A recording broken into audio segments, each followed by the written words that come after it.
The Autobello Aria is a 1970s Italian hatchback mod for BeamNG. It's free and it just dropped on the repo. Let's take it for a drive. So this boxy little thing is the Autobello Aria. It replaced the Autobello Piccolina and it was produced throughout the 1970s up to 1981. Unlike the Piccolina, it's front-engined and front-wheel drive. So this law-friendly car is based on the Fiat 127. That was a very influential hatchback. It was like the first popular hatchback in Europe. The Aria has a choice of 5 different engines. They're all petrol and they range from 1 litre to 1.5 litre. So these straight 4 units are tiny. They don't take up much room here in the engine bay, and what a clean and beautiful engine bay this is. It must be amazing to work on. I mean, compare it to like my car's engine bay.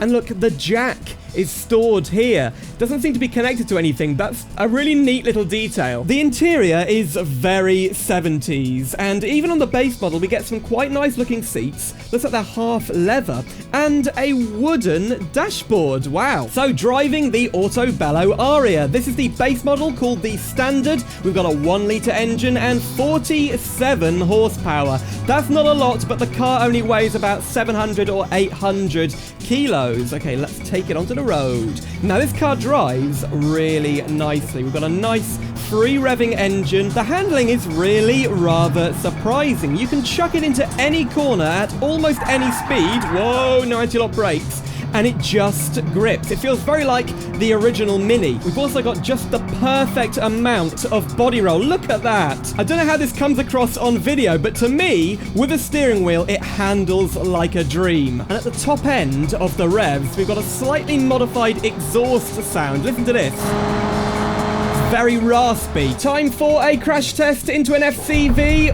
Oh, that's quite nice. It looks great, and there's a bit of deformation here on the doors. Can they still open? Yes. Whoa, they can. The mod has 18 configs, and that's quite a lot for a new law-friendly car. There's a great amount of variety here, so let's check out some of the higher spec models. So if you spent a bit more money, you could get the Super, and this has a 1.2 litre engine, 56 horsepower. So it's not a massive increase in power, but does make it a bit more like a hot hatch. And then on the left, we've got the Stile, which is the mid-trim model. And these represent the early and the late models. So this is the early 70s one, and this is the late 70s, early 80s. You can see the more square appearance on the later model. I do like mods with facelift versions. The luxury model comes with a parcel shelf. There you go, actually raises up. Quite a lot of room in here, and you can see why hatchbacks really took off in the 1970s because of just how easy it would have been to load your shopping or whatever in there. And I can use my Moser stalks with the mod because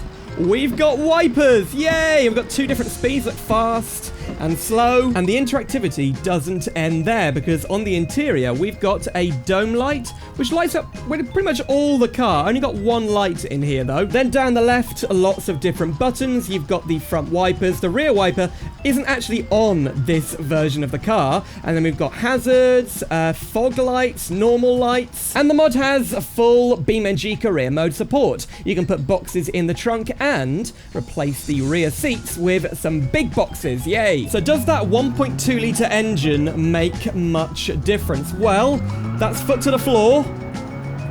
Yeah, I mean, we're going downhill, but it does feel a little bit better. And again, whoa, the handling, it is like a little race car. Let's go for a faster crash test, about 60 miles per hour. There you go. The roof of the car has started to buckle. Whoop. And it just looks great. Look at that glass. But overall, it is a lot stronger than the Piccolina. I mean, the Piccolina would have been crushed up like a tin can in this crash with a van. This is the Aria Safari. It's the off-road variant, and I believe this is based on the Fiat 127 Rustica. It looks almost identical to that. We've even got these kind of protective front grills over the lights. You've got space up here on the roof to put, well, I don't know, camping equipment or whatever you'd need, and then look at these chunky tires. We've also got a raised ride height and the larger engine, but it's still only front-wheel drive. And I also love that all these special editions have the name of the trim level on the boot. What is weird is that we have the option of a low range for the gearbox.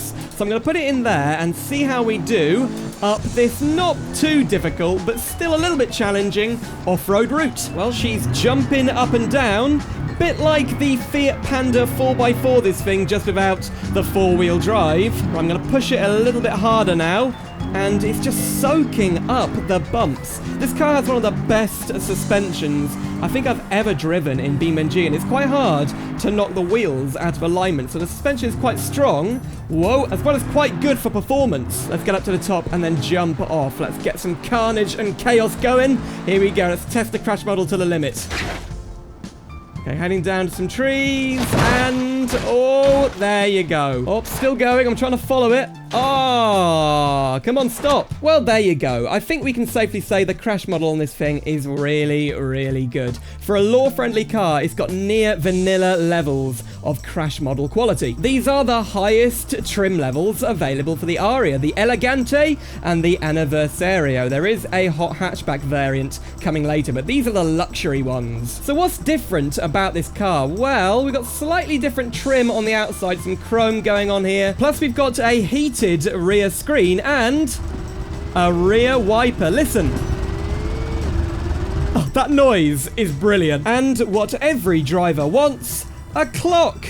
Yay, and it actually works. That's my real world time. The Anniversario, or the Anniversary Edition, is the most powerful variant we've tested yet. 67 horsepower, partly because of a bit sportier exhaust. Listen.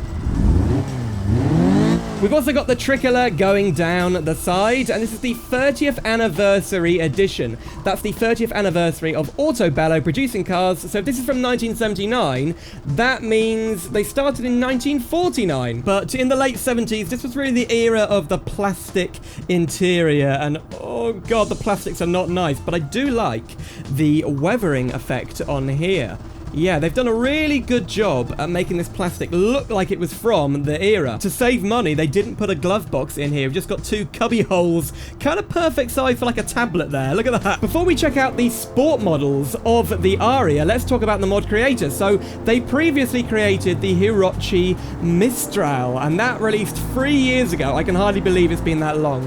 That's one of my favorite law-friendly BeamNG mods of all time. So the mod creator Kajza, I think that's how you say it, has been creating this car for over 2 years. It's been a long time in the works, and that really explains the quality. It's an amazing mod. So the Corsa models. These are early hot hatchbacks from the 1970s. On the right, we've got the pre-facelift, and on the left, the post-facelift. And they are, well, identical apart from a bit of the bodywork. So we've got a 1.5-litre double overhead cam engine, 89 horsepower, quite a lot. And then the facelift has a rear spoiler, or a kind of, it's like a lip more, but I do like the look of it. It makes the car look really cool, and I love the livery. Very 80s livery on the facelift. The mod comes with 7 custom sets of wheels. So this car has unique wheels, and they're all different depending on the model. They look great. Inside, we've got sport seats, kind of bucket-like seats, and they've got red piping down the side. And then we've got a fairly modern-looking Corsa steering wheel. So 89 horsepower. This is an early hot hatchback, around the time the first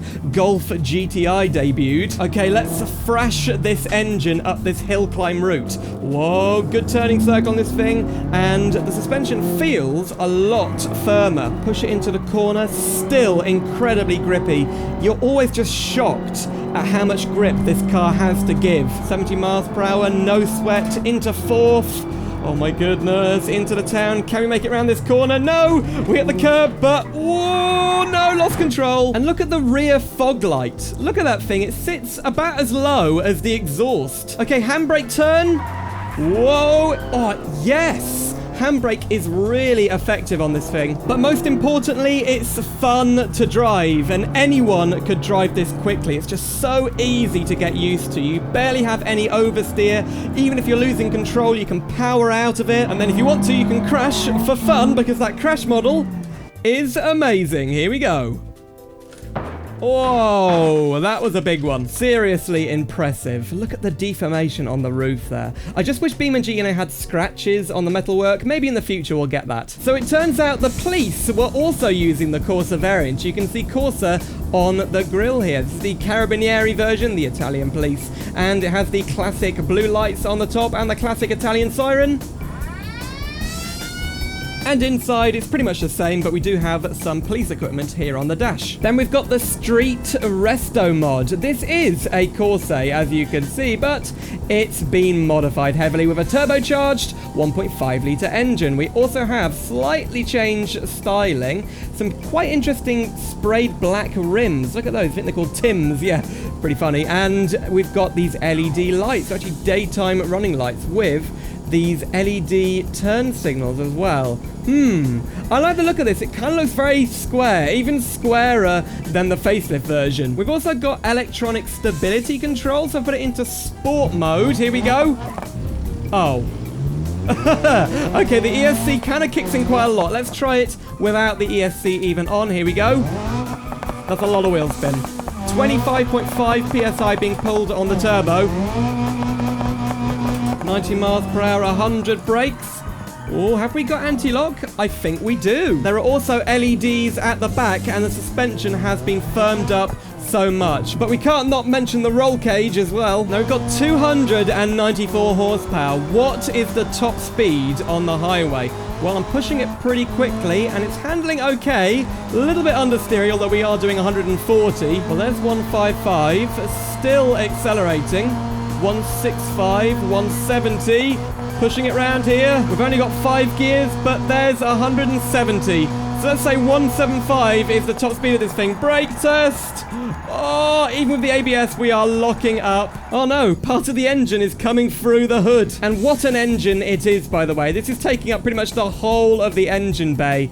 Oh, it's beautiful. The best looking engines in this mod. Before we head to the racetrack to test the Aria, this is the Group 2 rally car config. We've got 122 horsepower from a tuned 1.2-litre engine, some very nice looking off-road tyres, and look, mud flaps, they're red. Lots of law-friendly branding down here. Looks like the car took part in the 1978 Beam Rally Championship, and the drivers were Risotto and A. Bianco. What the? And whoa, look at all the fuses down there.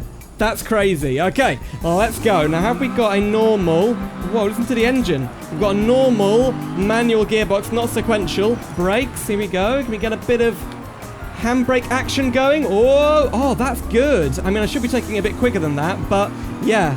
Everywhere I've driven this, it just handles really nicely. So easy and fun to drive. So we're at the West Coast USA racetrack to test the track variant. 177 horsepower from the 1.5-litre engine. We've got a lot of modifications in this thing, including a widened track at the front and the back to make this thing a bit more stable. We've got these grippy tyres, a roll cage on the inside, and a very nice orange livery with lots of German, I don't know, German sponsorship. This is a German... Oh, look! The guy's blood group is on here. That's a nice detail. Yeah, Autobello Rennsport.de. This is a German race car. Okay, let's go. Well, pretty slow to start with, but I've been told this car is incredibly quick and incredibly grippy, so I want to be careful not to roll it over. Coming down to the first corner. Very good brakes. Pushing it in. Oh, yeah, it's grippy, and I can feel the rear end lifting off the ground. Whoa, it's almost so grippy, it's hard to control. Like, I'm turning further than I need to because the steering is instant and you grip for days. Right, into third. Brakes good. Pushing it in. Whoa, don't add power around the corner. Whoa, that was close. Right, we've got this kind of S corner here, this chicane. Come on. Come on. Whoa. Oh, no. Right. I knew that was going to happen. Oh, damn. Wow, it is really grippy. Onto the long straight. We're already at 100 miles per hour. This would have been a great race car. I'm not sure what class or race series it would have been in, especially in Germany where they like the bigger kind of sedans or saloons for touring cars. But, yeah, I could drive this on the track. I'd enjoy it. I mean, until it rolled over. Anyway, good brakes. Whoa, didn't cook them or overheat them or anything. Don't roll over, please. Okay, corkscrew corner could be lethal in this thing. Push it in. Don't hit the curb because you can roll over. Whoa. And brake. Third gear. Turn in. Ooh, bit of understeer there. Took it at about 50 miles per hour. Not bad. Yeah.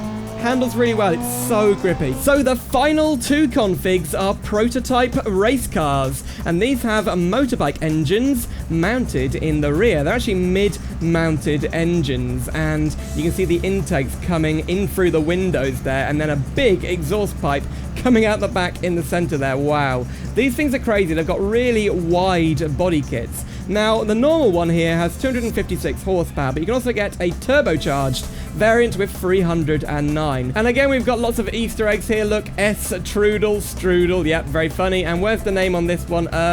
Okay, this is crazy. I mean, BeamNG mods are like a competition now to come up with the weirdest driver names on the race car variants. So we do now have a sequential gearbox, but luckily we have a fire extinguisher down there, so that might come in handy. Right, this thing's a bit of a handful, I've been told, so let's go. Oh, well, it does sound like a superbike. I think we've got a Hirochi engine in this thing, and I think in BeamNG lore they do make motorbikes. Into the corner. Whoa! Yeah. It just wants to lose control. Now, the reason for that is that it's rear-wheel drive. That's why we've got this big rear wing helping with downforce, but it doesn't mean this car is very stable. It is pretty quick, though, and when you're not accelerating, it does handle. Okay, whoa. Regain control, and off we go. I think most of the power comes from the engine itself, not the turbo, because we have a lot more power higher up the rev range, and the turbo kind of sits still at about 12 psi, which is like light pressure. It's not that much. Okay, 6 gears, 144 top speed, flames shooting out of the exhaust, brakes, amazing brakes. Okay, whoa, come on, don't lose control. One more drive around the corkscrew corner. I'm going to try not to lose control. Brakes are pretty good. Come on, I'm taking it so slow. We nearly flipped it and we lost control. Wow. Right, take it gently this time and brake in. Second gear, a lot of understeer there. Push it out. Oh, nearly lost control. Oh, what a handful this thing is. But that was the Autobello Aria, a really cool 70s Italian hatchback mod with so much content. Let me know what you think of this mod in the comments down below, and I've left a mod link in the description. If you'd like to see another lore-friendly mod for BeamNG, click the video on screen right now. It's the Blackpool Superlight, which is a lore-friendly Caterham. But thanks for watching, and I'll see you soon for some more simulator adventures.